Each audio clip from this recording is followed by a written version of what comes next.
Week 7 is here in the NFL, and today on Sports Around the Bar, we're going to be talking about all the action coming up this week. So buckle up. If you haven't yet, hit subscribe so we can talk more sports together. As always, timestamps are going to be in the description, so if there's any game you want to jump to, go ahead and click on that.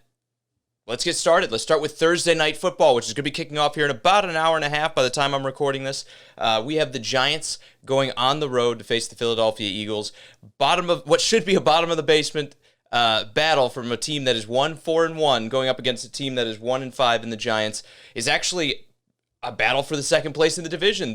So when it comes down to picking between these two teams, I like to look at what they've done in recent games. Most specifically, I like the Eagles for that. When you look at the Eagles in their past 3 games, they battled with the Ravens, even though, in my opinion, it wound up being a little bit farther apart than the 8-point final score kind of suggested.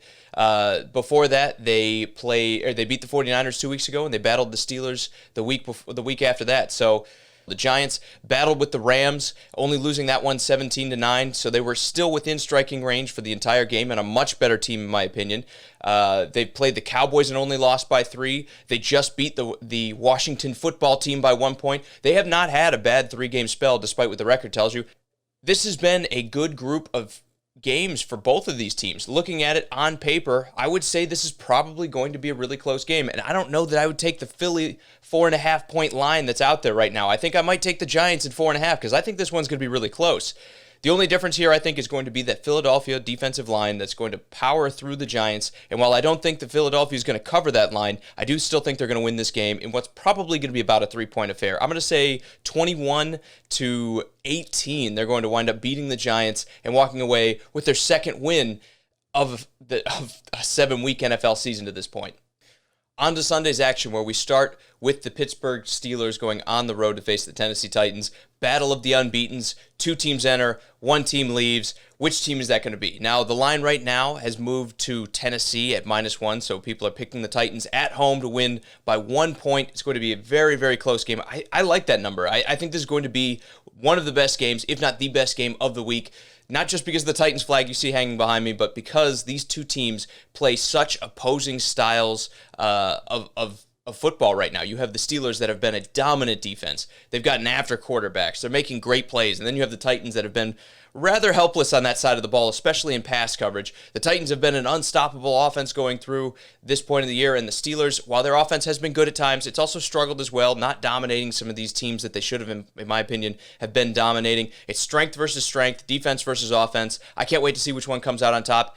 For me, I'm going to take the Titans. Maybe I'm being a bit of a homer here. Maybe I'm picking the team that I like, but the last 5 weeks that I've watched the Tennessee Titans, or 6 weeks, I should say, they were on bye for one of them, this team has been just able to overcome every obstacle that's been thrown in their way. They've had a lot of bad breaks. They've had, they've battled with COVID, coming out and having to play the Bills on what is basically a short week, having not been practicing for 15 days, and they wound up just running that game. I think that while this one's going to be a lot closer than the Bills game was, I think they're going to come out and find a way to get that 1-point victory. I'm going to say that it'll be by 2. The Titans cover here. I think they win this one probably somewhere around 33-31. This defense is going to give up points. I think everybody knows that. The real question here is, can the Titans offense keep pace with what the Steelers are going to do to this defense? And I think they can.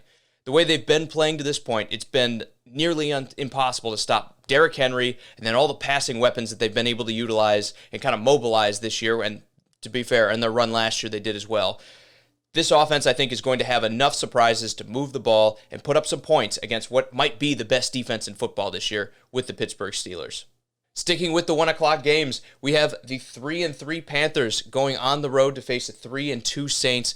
Battle of the NFC South. This one's incredibly important. I didn't see the Panthers here when the season started. I thought for sure this was going to be one of the teams closer to the bottom of the barrel. I wasn't going to call them the worst, but I thought the Panthers were going to be maybe a top 5, top 7 pick in this year's draft. They've totally surprised me. I think this defense has been playing at a much higher level than I was expecting in the offseason. Teddy Bridgewater has been good, and I kind of expected him to be good, but I didn't think he'd have enough to work with to get a lot of wins with this team. He's been good, and so has the rest of this team. They've been very plucky. They found their way to battle for wins. That being said, going up against the Saints, they're a 7-point dog. On the road, usually they give about 3 points. I'd say it's probably a little bit less than that with COVID this year, and you're not having the same sort of atmosphere in your home stadium where the crowds can kind of drown out the opposing teams whenever they're on offense. Talking about this game and really looking at the way I think it's going to go, I think that 7-point line might be a little much. Drew Brees and that offense for the Saints has not really hit on all cylinders yet. They really have not been the team we've seen from the past 4, 5, 6 years out of the Saints, and that offense the way it's been. I think they're still going to struggle, and I think the Panthers are going to wind up keeping this one close. I'll still pick the Saints to win this one. I think Alvin Kamara being in this game is going to be a huge sort of struggle for this Panthers linebacking core to really take out of the game. I think that is the X factor. If they had some more athletic linebackers in Carolina, I'd say Carolina could win this game with the way everything's been going. But I think it's going to be difficult for them to match up with a guy like Kamara and really limit him. I expect Kamara to have a big day and really be the X factor in this game. I think the Saints win this one close, 34-30 against the Panthers, only winning by 4 and not covering, but doing enough to get their 4th win of the season. Staying with our good 1 o'clock games, we have the Packers going on the road to face the Texans. And I know everyone's saying, how is this a good game? The Texans are 1-5. Throw that record out of the window, because when you talk about the Texans and the schedule they've played to get to this point, they've played the Chiefs, they've played the Ravens, they've played the Titans, they've played a Vikings team that is much better than people think, they've played the Steelers. They have had one of the toughest schedules, if not the toughest, in the NFL this year. This is still a team that can battle. This is still a team that can beat anybody on any given Sunday, but they won't beat the Packers on this Sunday. And the reason that won't happen is because I think the Packers are going to come into this game a little embarrassed after their performance against Tampa Bay last week. Getting blown out in Tampa, I think, is going to be the motivation this team needs to get back on track and really just light that candle underneath Aaron Rodgers again. I think for the sheer fact of the Packers drafting Jordan Love has been what's made Aaron Rodgers take his game from great to next level. But now I think, having been rehumbled, playing against a great like Tom Brady with the ego that Aaron Rodgers has, we're going to be in store for another blowout, and Houston's secondary has not been up to the task this year. I think this is going to be an air raid, a huge passing attack. I expect them to get up early on this one, and while the line is sitting at 3.5 right now, I think Green Bay could beat that. I think Green Bay is going to win this one they may win this one by 10, and I think this Texans, as much as I just talked them up and I said they're never out of these games, 1-5 is going to be really hard to recover from. We might finally see some of that morale start to slip away with an overtime loss to the Titans. I don't know that they'll come out battling as hard as they could be. And if you take your foot off the gas for 1 second against this Packers team, they're going to hit you in the mouth on offense. I think that's going to happen this week. We could be in for a surprise. And in fact, if Green Bay didn't lose this game last week to Tampa Bay, I would be saying this is a trap game, and the Texans could absolutely win this one and shock the world and get back into the playoff race, even at 2-5. I just don't see that happening with the way things shook out last week. I think the Texans lose another game, drop to 1-6, and maybe we see this team become sellers before the trade deadline coming up in the next couple weeks. On to an equally important game, even though the records would suggest otherwise. We have the Cowboys going on the road to face the Washington football team, which apparently, if you listen to the rumors out there, it might be the name of this team for years to come, or at least next year at the very least. They're not expecting a name change. To me, that's a little disappointing, but a topic for another video. Speaking about this game in general, it's, again, normally we're talking about a team that's 2-4 going up against a team that's 1-5. We'd shrug our shoulders and say, doesn't really matter. We're talking about teams battling for draft position and everything else, especially now that Dwayne Haskins seems to be on his way out in Washington and they're in the market to draft a quarterback. We'd be talking about this game is all about draft position. But with the way the NFC East is shaken out this year, a win here for either one of these games goes a long way to getting you into the playoffs. I mean, it's crazy to think Washington has a great shot still of making the playoffs. But winning this game and finding a way to beat a Cowboys team that was absolutely terrible would be a huge step for them. Unfortunately, both I and the line kind of agree that that's not going to happen. Right now, the line's sitting at Dallas at -1. I think they figure things out. I think people forget Arizona is as good of a team as they are. I think people are kind of sleeping on them, or at least they're not ready to have the conversation that the Cardinals are one of the better teams in the NFL this year. And I think Dallas just kind of got surprised. I mean, it was Andy Dalton's first start. Your defense has been playing terribly. Arizona is a good team on top of it. I think last week was one of those quicksand games where things started badly with 2 early fumbles out of Zeke, and they only got worse.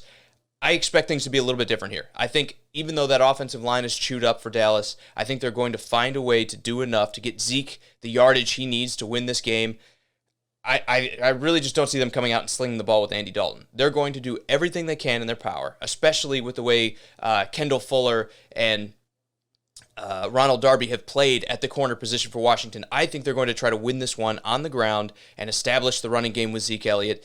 I don't expect this game to be good. I don't expect watching it. If you're not a fan of one of these teams, I think this is going to be an ugly game to watch if it's the one that you catch at 1 o'clock in your market. But I think it's an important game, and I think Dallas is going to do enough on the ground to get the win. I know their defense has been bad, but Kyle Allen doesn't exactly just exude confidence, at least in my book. I know he's been okay. I know he had a good stretch with the Panthers last year, and he's got familiarity in the offense, everything else. I just don't see the firepower here. I think Washington loses this game. I think it stays close. I'm going to say Dallas covers because 1 point isn't that much. I think Dallas will probably have a 2 or a 3 point win here. I'm going to say Dallas wins this one 21, we'll say 17, a 4-point win for the Cowboys in what might be an ugly, pound it out, get the win, get a dirty win, and get back on the road sort of victory for the Cowboys to get them kind of reestablished towards the top. All I can say is if they lose this game, I've been betting on them for a couple weeks here to turn things around. If they lose this game, maybe it's time that I retire the Cowboys as my pick to get everything fixed and back on track for the playoffs. As far as Washington goes, obviously they're in the quarterback sweepstakes. I don't think they see Kyle Allen as a long-term starter. It's hard to say. I don't want to say that they should give up on the season. They certainly shouldn't be tanking when you're talking about how bad this division is and any given Sunday and what could happen if they make the playoffs. Especially for just experience. With as young of a team as they have, and a lot of guys that haven't really had a taste of experience in the playoffs, it wouldn't be a bad thing to go to the playoffs if you could find a way to win this division. But a loss here necessarily isn't the worst thing in the world either if it gets you closer to drafting your next replacement, your next franchise quarterback. So either way, I'm going to say for Washington, this game is almost a win-win, no matter what happens for you.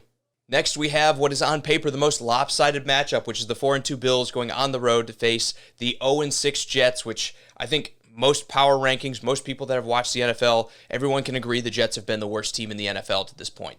It kind of baffles my mind. Adam Gase is still a head coach when we've seen some other guys get fired to this point. But he's still there, and he's coaching for his job. The only game the Jets can really hang their hat on and say that they did at least a decent job hanging with was the first game of the year where they hung with Buffalo. Do I think that happens again? Absolutely not. I think the reason that happened was because of the COVID-shortened offseason, teams not being fully prepared to get into week one. I think Buffalo wasn't as sharp as they are to this point. I think Buffalo wins this one. They've been, I don't want to say embarrassed, but they've lost 2 big games against teams that are very likely to be playoff rivals for them.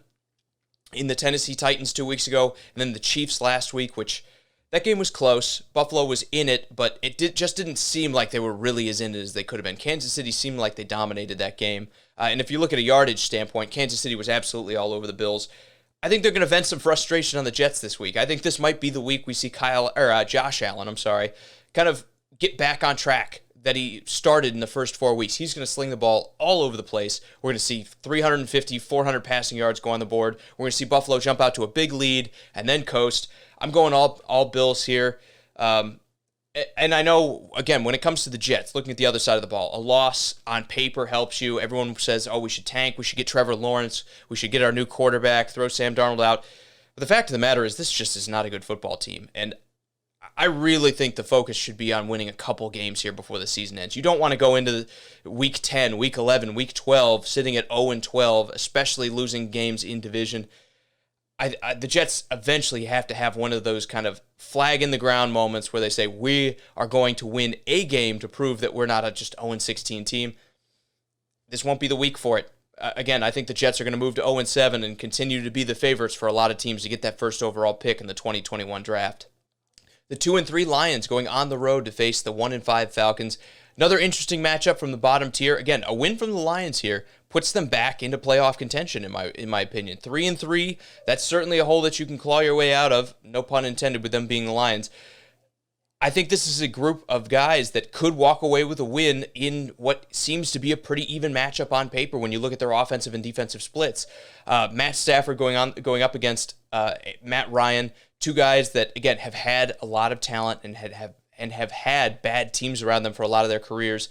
this is going to be one of the matchups that both teams stand to gain a lot by winning this game.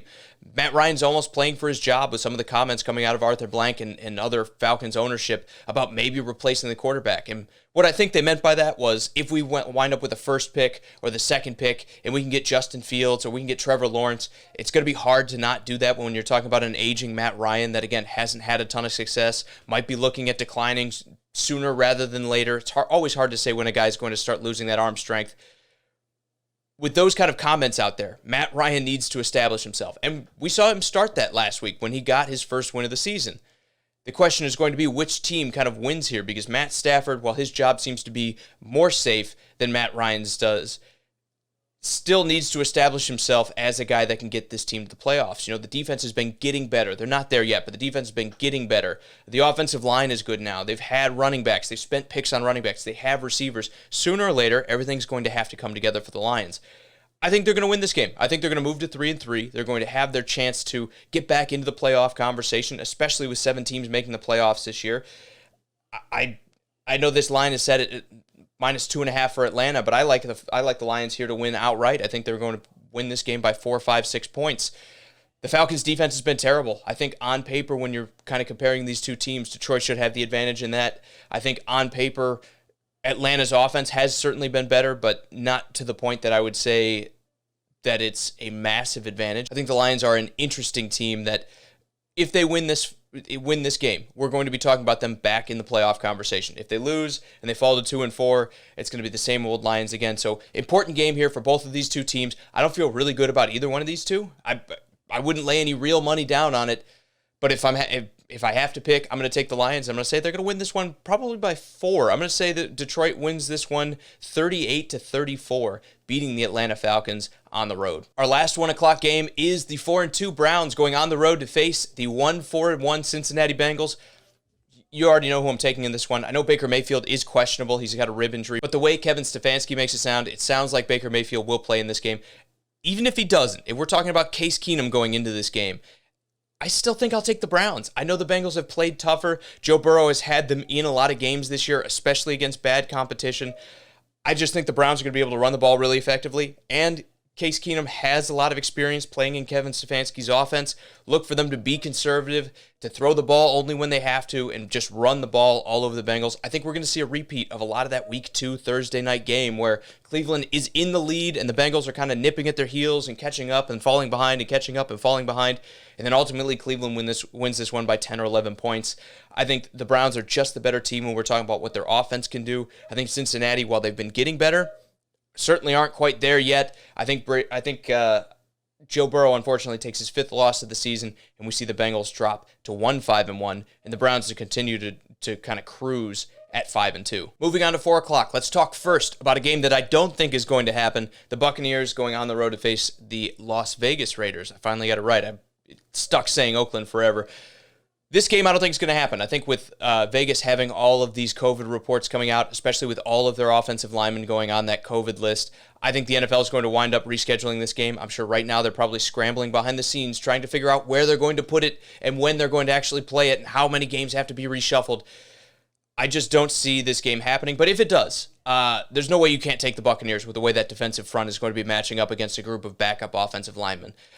I might have picked the Raiders in an upset in this one. As good as they've been, I like it. Henry Ruggs is back to give them that down-the-field presence. They've played well in a lot of games. Derek Carr has looked good. I might have picked this one to be an upset with the way Tampa's offense has struggled at times. There's no way I can do that without an offensive line. Derek Carr could be running for his life. You're not going to be able to run with Josh Jacobs. The defense isn't good enough to shut Tom Brady and this offense out forever if they play this game. And Oakland is just massively... And the Raiders are just torn up with guys missing time because of the COVID list. This 4-point line that Tampa Bay is favored by it's far too low. Tampa's going to win this one by 12, 15. I would probably take a 2-score sort of line here with Oakland being that torn up and not having any offensive players. This one's going to get ugly if they actually play it. I'm almost certain they'll push it back. We'll see what happens come Sunday. But right now, if I have to pick, give me Tampa Bay all day long with what the Raiders are about to go through. After that, at 4:25, the Chiefs go and face a division rival in the Broncos. The Broncos have been tougher. I think people forget that a lot of those games that they lost, they were without their starting quarterback in Drew Lock. they've still taken too many injuries for me to take it. I think we're going to see another repeat performance out of the Chiefs where they play a lot of ball control. They run the ball. I know everyone's excited to see what Le'Veon Bell is going to do, but I don't think he's going to get a lot of snaps in this one. I think they're going to take a week or two to really kind of work him into the offense, let him get comfortable. He may get 10 to 12 snaps this week, maybe more than that, maybe even up to 10 touches. But I really just don't see them featuring him right away. This is going to be one of those games where we're still seeing Clyde Edwards-Helaire a lot. We're seeing him get a ton of these touches, maybe a little bit of Le'Veon Bell as the spell. And for the most part, things are going to stay in control here. I like the Broncos, but I just don't see them dominating a team like the Chiefs. If they were all healthy, this would be a different story. But with them missing guys like Von Miller, Jarrell Casey now, A.J. Boye's missed time. They've got so many injuries right now.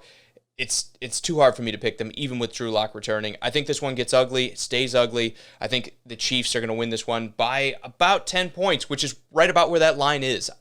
The only reason I say that is because the Chiefs have taken a more conservative approach here lately, as opposed to 2 years ago where they just wanted to throw the ball on every play and just destroy everybody. They've been fine with milking clock and running the end of games out when they have comfortable leads. I think that happens here. I would take Kansas City in the 9.5 that they're favored at right now. I would take that. I think they'll probably win by 10 or 11. I'm going to say KC wins this one 31-20, beating the Denver Broncos on the road here in a comfortable, very Buffalo-esque sort of win that we saw last week. 49ers at Patriots is interesting because while Cam Newton missed some time and we saw Jared Stidham come in and we saw Brian Hoyer come in and play quarterback, the conversation was this offense isn't good without Cam.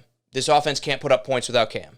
And then Cam Newton returns against the Broncos, and they still struggle on the offensive side of the ball. I think the struggles are deeper than that. I think they lack weapons. I think their offensive line, while interior has been absolutely fantastic this year, they're still not quite dominant enough on the ground to only run the ball and win football games. The 49ers are going to be hungry and desperate to stay in their division. I think the 49ers win here. I think it's going to be a defensive struggle. I think both of these teams are going to play a lot better defensively than the offenses will. I think we're going to see the 49ers edge this one out because their running game with Jerick McKinnon winds up being a little bit better than what the Patriots are able to produce. The most interesting thing about this game is going to be what kind of offense do the Patriots put up, because the 49ers have not been as good as they were last year by a long shot on defense. Are they going to be able to put up more than 15, 20 points? Because that seems to be the problem with this Patriot offense for the most part, is they are not able to get into the 30s when it comes to scoring. And this year, with no crowds and no COVID, and COVID knocking guys out and no time to prepare for defense has been way behind where they usually start. So for the Patriots to still be struggling this bad on offense tells me that they have more problems than people are letting on, or at least than people are talking about. As far as the 49ers go, I know Jimmy G has been off to a bad start, or at least not the start we kind of expect him to be when we talk about him being a franchise quarterback. I think they'll figure things out, but this won't be the game for it. The Patriots have been very good on defense this year, as always, it seems. I think when we're talking about this sort of matchup, it's going to be close. It's going to be kind of like the Dallas game I talked about before, where it may not be the most entertaining game to watch. I don't think we're going to see a ton of points light up the scoreboard. If you're not a fan of one of these teams, it might be a little hard to sit through. But I think this game is going to be an important one when it comes to deciding teams to make it into the playoffs. Look for the 49ers to win this one. I'm going to say by 3 points, which to see New England favored by 2 here, I know they're at home. To me, I think Vegas missed them. I think the line is off here. I think there's a lot of money coming in on the Patriots. I think people are way off on this. I know that's not where the line started, but right now with them being at a 2-point favorite, that means all the money is shifting over towards New England. I think the 49ers are going to win this one outright. I think they're going to do it by about 4 points. Look for them to win this one 23-19, beating the Patriots. Finally, wrapping up our 4 o'clock games, Jacksonville going on the road and facing the Chargers. This is another one I wouldn't touch when we're talking about betting on these games. 2 young quarterbacks in Gardner Minshew and now Justin Herbert. It's hard to predict what's actually going to happen. I mean, we know Jacksonville has not been a very good team, but they've shown up. Games against the Colts have looked good they've looked good at times. They've had other moments where they haven't had bad performances. And then you've got the Chargers, who have been very good. Coming off of a bye last week, the Chargers, again, have been very good this year. Justin Herbert is a surprise. He's hit the ground running. The defense has been good, even losing guys like Derwin James, where last time when we saw that happen, the defense kind of fell apart and was not anywhere near where they were when they went to the playoffs 2 years ago. This is still a good team. I expect them to win this one. When I look at this line, 7.5 points, I ask myself, can Jacksonville get to 7.5 points? I think a lot of times they don't.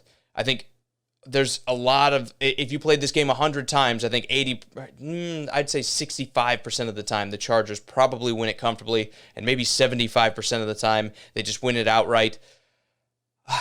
That being said, I'll take Jacksonville in the points here. Not to win. I'm going to pick the Chargers to win this game, but I think Jacksonville will lose this one by only about 5 points. I think they have a little bit of fight. You've got Gardner Minshew, who's now, again, the pressure is back on this kid. If Jacksonville kind of continues to struggle and they get a top pick and they're able to draft a quarterback, I think it's very likely that they're going to do that and try to replace him. I think we're going to get a good performance out of him. I think we're going to see him light up the scoreboard when it comes to passing. I don't know if they'll be able to run on this defensive line very well, but I think they'll at least be able to throw a little bit, and I expect this might even turn into a shootout with the way these defenses have looked. Look for the Chargers to win this one 35-30, beating Jacksonville. Maybe Jacksonville has to score a garbage time touchdown to bring that number close. 7.5 to me, when you have this young of quarterbacks, even though they're at home in LA, it's just really hard for me to bet that big of a point gap when we're talking about two teams that are still close to the bottom. I think Jacksonville covers the spread this time, but loses the game outright and drops to 1-6. Meanwhile, the Chargers move on to 2-4, still relatively out of the playoff race, but you never know. They could be hanging around. Maybe they sniff that 7th wild card spot and can get started again. They've certainly battled in some games this year. We'll see what happens with the Chargers going forward. They definitely seem like the better team in this matchup. But it's the NFL, any given Sunday, who knows what can happen in that one. Sunday Night Football, we see the Seahawks going on the road to face the Cardinals, and I'm predicting an upset in this one. I think the Seahawks are going to get handed their first loss on a team that is riding high in the Arizona Cardinals, coming off a big win against Dallas. It's at home. This team is better than people give them credit for. The Seahawks, while they are a great team, have certainly struggled in some games. The Miami game comes to mind here. I don't know that this team, even though they're 5-0, and I still think they're a great team, as long as Russell Wilson's the quarterback, they stand a chance to win every game. But this Cardinals team is better than people think. We're not talking about them being a top 10 team in the NFL, even though, in my opinion, they're certainly acting like it. They're young still. They have a lot of things to figure out in the Cardinals. But at the very least, they've got weapons. They've reestablished a running game after last week. I think the Seattle defense, which is not as stout as it's been in the past, is going to struggle against a lot of these things they're able to do in Arizona. And as obvious as it seems, the X factor in this game is going to be what Kyler Murray shows up. He's a young quarterback. There's still some of that young quarterback inconsistency in his game where sometimes he'll come out, he'll be fantastic, he'll be running the ball, he'll be throwing the ball. And then other times, he's not that same guy. It seems like he's unsure at times or he's not able to get the job done. If we get the good Kyler Murray, if we get the one that has been dominant in a lot of these games, they're going to win this game. I think this is the Seahawks' first loss of the year, especially because they might be overlooking the Cardinals themselves, even with it being a division game. I don't think they're looking at this team like they're 4-2 and a legitimate playoff threat. This still feels like a little bit of that little brother syndrome where maybe the Seahawks come in, gloves down a little bit, and get caught in the mouth early in this one. The Seahawks are 3.5-point favorites. I think in this one, the Cardinals are going to win this one outright. I'm going to say by 2 points. This one winds up relatively high scoring, with the Cardinals scoring 30 and the Seahawks scoring 28 to be their first loss of the season. Now, the Seahawks will be fine. Don't worry about them. I think this is going to be that statement win the Cardinals need to get everybody talking about them and how good they can actually be. And finally, Monday night, the 5-1 Bears going on the road to face the 4-2 Rams. This is going to be a marquee matchup because the Bears, for weeks, people have said this isn't a real team. They're not really 4-0. They're not really 4-1. They're not really 5-1. They're not that good of a team. They're just winning some of these games. I don't think that's true. I think this is a very good team, especially defensively. I think their offense is still sorting things out. They're not quite where they're going to need to be, but with Nick Foles coming in as a starter, it's going to take a few more weeks to get to the point where we might be seeing the best this offense can be. I think that's the reason they're going to lose this game to the Rams, who have been good defensively. They've been good offensively. I think McVay is going to do enough creative things to put up some points against this Bears group where they're not able to just totally shut them out. And the question is going to be, can Nick Foles keep pace? I think the answer to that, going up against Aaron Donald and the likes of this defense, is going to be no. I think this is another one where maybe some Bears fans come out and start questioning the offense, start questioning Matt Nagy, start questioning Nick Foles. But the truth of the matter is, this team is still on the road to what they're going to be ultimately at the end of the season. I think they still need a few more weeks to get that offense fully in vibe and fully on the same page with each other. And this one, just going up against this good of a team, is going to wind up being their second loss of the year. As far as the Rams go, 5-2 puts them well in position to challenge for this division. They're still in the hunt for it. This is been the best division in football up to this point. This is an important game for them to keep pace with some of these other two teams, especially with two of their rivals in the Cardinals and the Seahawks playing each other this week. This would be a great game for them to make up ground by winning against the Bears. Hey, thanks for watching. If you agree with what you saw, make sure you hit the like button down below in this video. It helps me out immensely when it comes to the YouTube algorithm. If you didn't agree with me, that's okay too. We're here to talk sports and we're here to disagree on things. It's what makes it fun. Throw a comment down below. Let me know what you disagree with. Let me know your thoughts on the matter. And if you haven't yet, make sure you hit the subscribe button right here so we can talk sports every day.